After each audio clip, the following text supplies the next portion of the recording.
us the blockages, the roadblocks, the barriers that prevent us from experiencing this relationship with Jesus. So, in a sense, he holds up for us how it can be. Gets our attention, if you like, tickles the taste buds a bit, and then says, but hold on, there are many ways, many things that prevent you from getting there. Many things, experiences, and so on in our lives that are barriers to experiencing kingdom living, if you like. And so, perhaps significantly, 1/3 of the Sermon on the Mount is given over to the expression of God's presence in our lives, and 2/3 is given over to teaching us how to overcome the things that get in the way. And that's what I want to do today. In the little verses we're going to look at in a minute, Jesus says that the things primarily that prevent us from fulfilling our potential, if you like, in kingdom terms, are really only two simple things. Simple. Number one, the one thing that prevents us from achieving, becoming the sort of people that we need to be, is that we need lots of approval from other people around us. We are driven by praise. We are driven by acknowledgement. We thirst for the approval of the world around us. And the second thing that this is about is that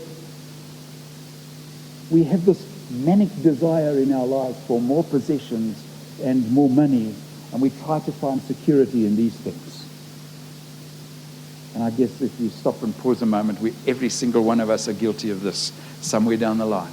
This need to be approved and the need to possess, whatever that is.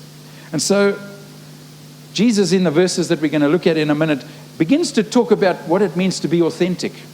Authenticity, and that's the title for today's sermon. What it means to be authentic. About what other people see when they look at you. He wants to talk about that. And so I've taken 4 verses out of chapter 6. And they're verses 1 and 2, 5 and 16. So again, I'm not going to read the whole passage, but I'm going to just pop them up on the screen, please, Denise. Verses, you're going to see there 1a and 2a. The reason I've done that is that this is a common way of identifying a verse in Scripture. If you only want the first half of the verse, then you give the A part. And if you want the second part only, then you give the B part. So I'm giving you the first part of verses 1, 2, 5, and 16. And they go like this. You've got them there. Isn't it wonderful what this technology does? You didn't need to bring your Bible. You just needed to look at the screen. Be careful not to do your acts of righteousness before others, to be seen by them. So when you give to the needy, do not announce it with trumpets, as the hypocrites do in the synagogues and on the streets, to be honored by others. And when you pray, do not be like the hypocrites, for they love to pray, standing up in the synagogues and on the street corners, to be seen by others. And when you fast, do not look somber as the hypocrites do, for they disfigure their faces to show others they are fasting. There's a common thread through all 4 of those verses that I've given you. And it's about being careful. The first verse starts with the words, be careful. Be careful not to do your caring acts just so you will be seen doing them. Be careful of giving in such a way that people will notice. Be careful of not praying like the hypocrites who love to pray and be seen by other people. Be careful not to be all somber and let your faces show it when you fast. You see, the thread there is the approval. Be careful not to do things that seek the approval or the acknowledgement of the world around us. When you do these things, do not do them for the approval of others. Now, folks, throughout our lives, we face this constant battle of image, of identity, if you like. We always tend to live our lives in a way that will shape other people's perceptions of us. We try to wear the mask that reflects the best possible me to the world around us, whether that be a lie or not. We do whatever we can to advance our agenda with the world around us so that they will think better of us than perhaps they ought. Here's a story about a man who applied for life insurance, and the insurance salesman came to see him, filled out the inevitable questionnaire. And the agent asked these questions of the man, and he said, "How old is your father?" And the man said, "Well, my dad's dead." And the agent said, "Well, how old was he when he died?" And the man said, 43. The agent said, "Well, what did he die of?" And the man said, "A heart attack."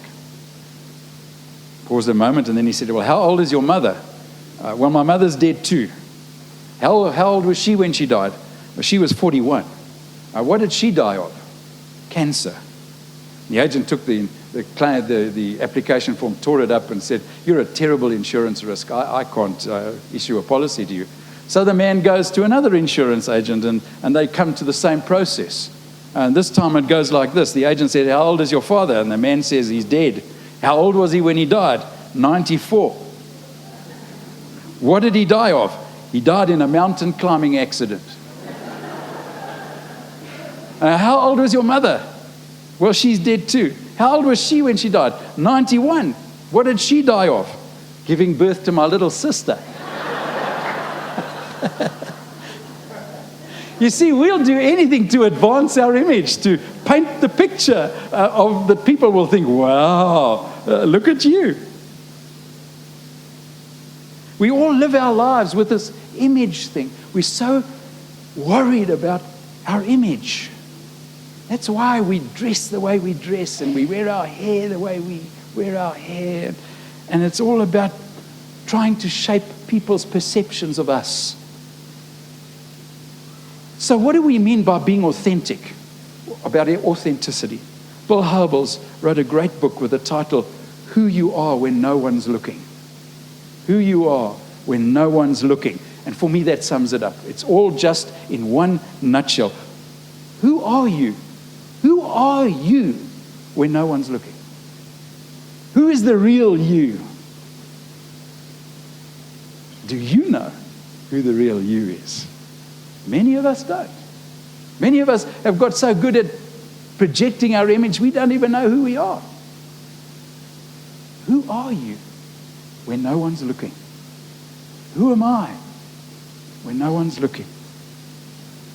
Think of all the high-profile people in this country of ours, just in the last couple of years, who have saddened and angered us when we've discovered something about their hidden life that we didn't know. One person on the outside, someone else on the inside. Tony Yengeni is home for the weekend. Isn't that a marvelous thing? Shabir Sheikh in his lovely little, did they say a padded cell or a comfortable cell? What about Zuma? What about Travelgate? One person on the outside, someone else inside. Authenticity is who we are when no one's looking. Who we are when the world isn't around. And the opposite, and Jesus picks it up in these passages here, the opposite of authenticity is hypocrisy. I suppose what Jesus is really saying here is take off the mask. If you want to be in the kingdom in this context, if you want to really be in relationship with Jesus, take off the masks. Because it's not so much how you deal with Jesus as it is also important to deal with the world. Take off the masks and be the real you. Authenticity is about a consistency between who you are on the inside and who the world sees. That consistency that other people see on the outside, matching up with what it is on the inside. And so you don't pretend to be spiritual in your small group and then be devious in your business dealings. You don't talk God talk in one setting and then tell the off-color jokes at the golf club this afternoon. You don't tell the kids to turn off that TV program and then watch the late-night adult TVs. Do you? Here's a great cartoon. It's actually a cartoon, but you can tell the story just as easily at the expense of the pastor. So I'll tell it anyway. It's the story of the pastor and his wife who are sitting having breakfast, And she says, I've got a great idea for church this week, my dear. And he says, what's that? She says, how about this week? You be grumpy at church and be charming at home.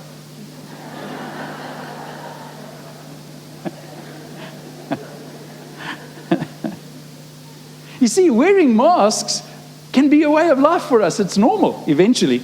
Wearing masks becomes normal. And we in the world don't know who we are. There was this young girl that was in the army. And she had been sent off on an intensive leadership training course. And they were out in the bush for about 5 weeks or 6 weeks. And she finally phoned her mother. And she said, Mom, I've met someone here in this bush experience that I'd really like to know better. But I'm not allowed to wear makeup, so I don't know he has any idea what I really look like. Who are you on the inside? Who are you on the outside? Jesus was teaching in a culture where wearing masks was second nature. Nothing's changed. Spiritually speaking, wearing masks was a way of life for the people in Jesus' day. The scribes and the Pharisees had perfected living life for external appearances. They had all the pious things. They used to stand on the street corners and pray and pray and pray and pray and pray. And they used to sit and debate endlessly just to show how educated they were. And they would condemn people who didn't do this and didn't do that because they said so, just to show how spiritually mature they were. But who were they when no one was looking? Who were they when no one was looking? Who are we when no one is looking? Jesus went to the hillside and he began to teach about authenticity.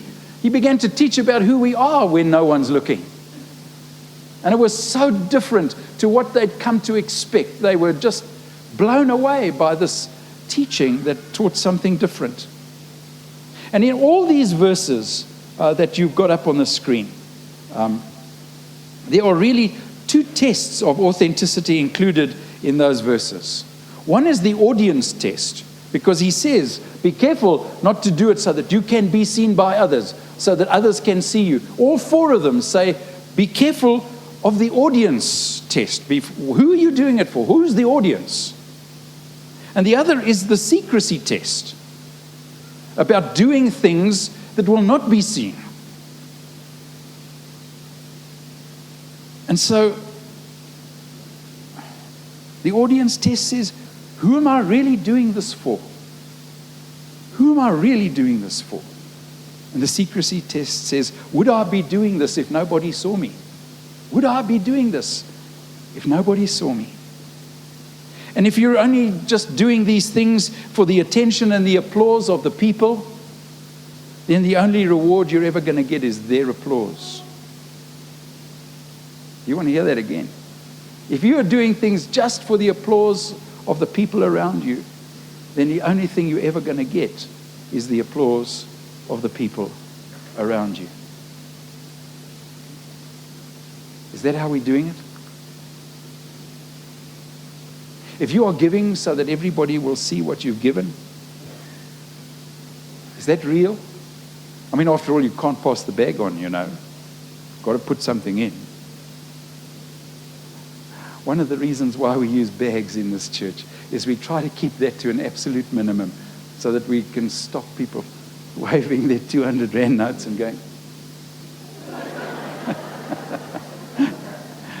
I must say, in 19 years, I've never seen that, thank God. But you know, often we do things for the applause and the approval and the recognition of the people who are around us.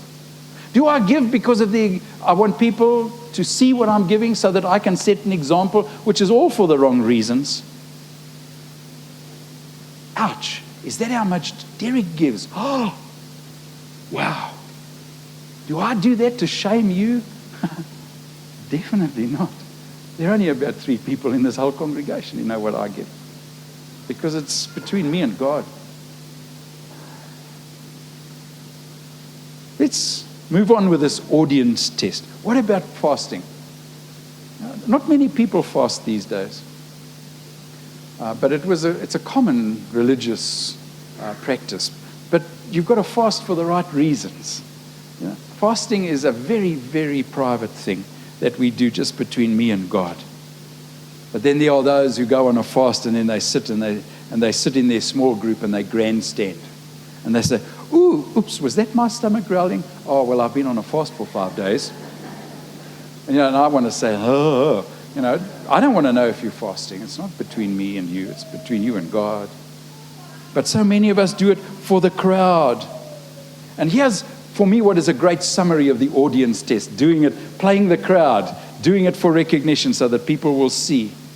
If you worry too much about what other people think of you, you'll probably be disappointed to know how seldom they think of you. Do you want that one again? If you worry too much about what other people think about you, you'll probably be disappointed to discover how seldom they think about you. And that's the truth. Who are we doing it for? Let's move on to the secrecy test, which asks, would I be doing this if no one saw me? Would I be doing this if no one is looking? Especially for those of us in public life.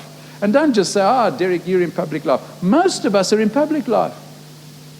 Some of us are teachers. Some of us work in business environments where there are people around. Do you work in a solitary environment? Very few people do that. Most of us are in public life somehow or another. It's very easy to fall into the trap of playing to the crowd. Looking for their applause, looking for their approval. Oh, Derek's such a good Christian. And are we doing it for that? If you want, I want you just to look at a verse from 1 Corinthians chapter 4, and it's verse 5. And Paul writes, God will bring to light what is hidden in darkness and will expose the motives of men's heart. And at that time, each will receive his praise from God. Oh, wow. Do you want to look at that carefully? Do you want to look at that carefully? What is hidden in darkness? What sort of applause will you get from God for what is hidden in darkness? You want to stay authentic? The test is what we do in secret. What we do in secret. Jesus is asking, how much money would you give to God's work if you were the only person that knows about it? That's one thing we've really tried to address in this congregation. We don't keep tabs here, folks. Many people say to me, why don't you send receipts to the people? Why don't you have numbered envelopes? Precisely for this reason. Precisely for this reason. I don't want you to give because I'm watching. The church doesn't want you to give because the church is watching. The church wants you to give because no one's looking. And it's only when no one's looking that we get authentic, that the real person comes to the fore. How often would you pray if it wasn't for the times you pray in a small group or say grace? When no one's looking. When no one's looking. How important is fasting to you if nobody knows about it? That's authentic. That's authentic. The real test of our lives, it's what we do in secret. It's what we do in secret. Stopping to help that woman with a flat tire so that I don't have to use it as a sermon illustration on Sunday. Sending an anonymous gift to someone and never ever telling them who sent it. Be surprised how many anonymous gifts are not anonymous. Paying somebody's debts for them without them ever knowing where it came from. It's all about the Father who sees what is done in secret, not what the world sees. And it's about the Father's rewards. Now, please understand, Jesus is not saying, never ever let someone see you pray. Never ever give something to someone so secretly that nobody ever knows about it. I mean, Scripture speaks about letting your light shine before men. But what it is saying is about motivation. It's about motivation. If you're going to give with any expectation of getting something back, then what's your motivation? If you help someone with the expectation that you are going to be thanked and praised and honored for it, what's your motivation? Who are you doing it for? Would you do it if no one is looking? That's authentic. That's authentic. And the key to understanding all of this, and I think the key for this whole sermon today is, how is your heart? How is mine? How are our hearts in the context of walking in the kingdom? Think of a deep freeze. You go on holiday, there's a power failure.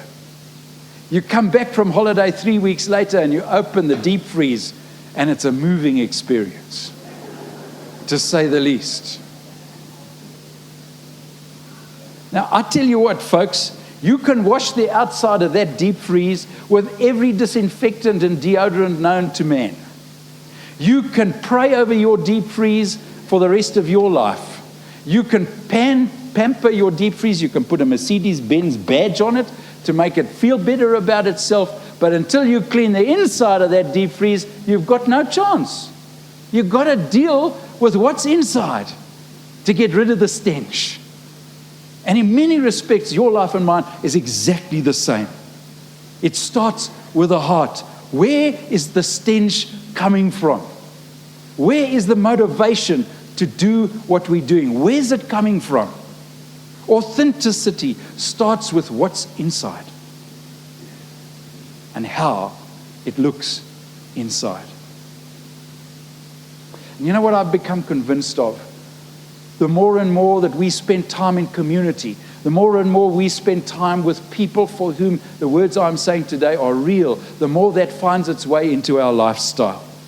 And the people that we meet who get to know and care about us are the sort of people we can't fool anymore. And I think that community very often holds us accountable and holds us motivated to live lives that give expression to what Jesus is talking about. Living with a bunch of people who don't judge us but simply love us for who we are. You know, Alcoholics Anonymous is an amazing, amazing institution. And I'm not using that in the context of a place, but rather a gathering of people. It's an amazing group of people because Alcoholics Anonymous will accept you just for who you are. They don't ask questions about where you've come from. They don't want to know where you've come from. They don't want to know what you've done. They don't want to know anything about that. They want to heal you, and they want to walk with you through that. And so you can walk into an Alcoholics Anonymous worldwide, and you can walk in and say, "Hi, my name's Derek. I'm an alcoholic." And everybody says, "Hi, Derek." And that's it. There's no questions, no manipulation, no nothing. All they want to know is, "You're Derek. Hi, Derek. It's lovely to see you. Great to have you with us today." That's a safe and authentic place to be, isn't it? Authenticity is not about being perfect. It's about being honest. You want that again? Authenticity is not about being perfect. It's about being honest. Authenticity is not about always being consistent.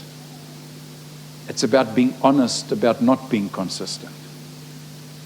It's about being honest about not being consistent. I'm Derek, I'm a sinner. Wouldn't it be great if we greeted ourselves like that every day? "Hi, I'm Derek, I'm a sinner." Because in the end, isn't that what it is? To some extent, all of us in this room are hypocrites. I mean, no one other than Jesus can claim to be perfect. Isn't that true? That's why when somebody tells me that the church is full of hypocrites, I say, "Hey man, we got room for one more." We got room for one more. You know what I think would be the greatest sound that I would hear today? Would be the sound of all the masks falling on the floor as we just drop them. How would our world be if we dropped the masks? How would our world be if we just became authentic about who we are? If we didn't lie about who we are and polish our marbles all the time. If we would just greet one another and say, "Hi, I'm George, I'm a sinner.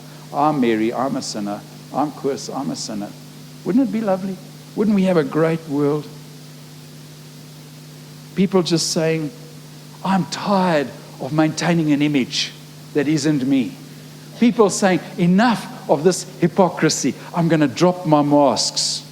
and I'm going to be real. That's authentic. That's authentic. It's the miracle of grace when we're courageous enough to take off our masks and say, this is who I am. This is who I am, for better, for worse. And we live our lives every day for an audience of one. Thanks be to God for his word. Let's just share a prayer a moment.